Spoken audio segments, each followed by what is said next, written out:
একটু এদিকে তাকাও না, কান্না করতেছো এমনিতেই সাগরের কি কারণটা কি বলো না? একটু শুনতে চাই। মানে এই যে অনেক টুকাই টুকাই করে বলতো না, আমার শুনতে খুব খারাপ লাগে তাই। আজকে থেকে তো আর কেউ টোকা করে বলতে পারবে না। না ইয়াসিন একটু জিজ্ঞাসা। দেখেন একটা মানুষ, এই মানুষটার প্রতি কতটুকু ভালোবাসা থাকলে, বিশেষ করে আমার নিজের চোখে পানি চলে আসতেছে। আল্লাহর কসম, আমি এই ছেলেকে যখন হচ্ছে কমলাপুর রেল স্টেশনে যেদিন পানির ব্যবসা দিয়েছি, ওই দিন তার গল্প শুনে আমি নিজে কান্না করে দিচ্ছি।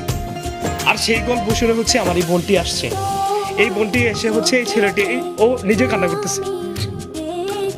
আমি আমি জানি না আসলে আমি কি বলবো, বিশ্বাস করবেন না আল্লাহ, এটা সব হচ্ছে আল্লাহ, উপর আল্লাহর ইচ্ছা যে ইয়াসিনকে হচ্ছে আমি এখান পর্যন্ত আনতে পারছি। যে আমার এই বোনটা ওর গল্পটা শুনে যখন এই ছেলেটার পাশে দাঁড়াইছে, আপনারা সারা বিশ্বের মানুষ হচ্ছে ওর ভিডিও দেখছেন, ভিডিও দেখার পরে কিন্তু আজকে আমরা এতটুকু পরিবর্তন তার জন্য নিয়ে আসতে পারছি।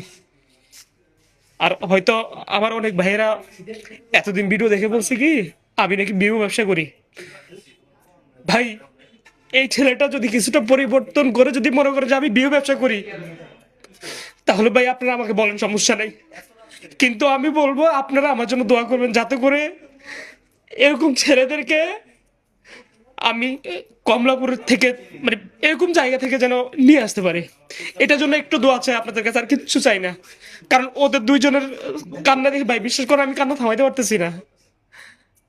ওকে এই যে একটু আগে বললো ওকে সবাই টোকাই টোকাই বলতো, প্রথম পরিচয় টোকাই ছিল, আমি নিজেও বলছিলাম টোকাই, কিন্তু ও তো মানুষ।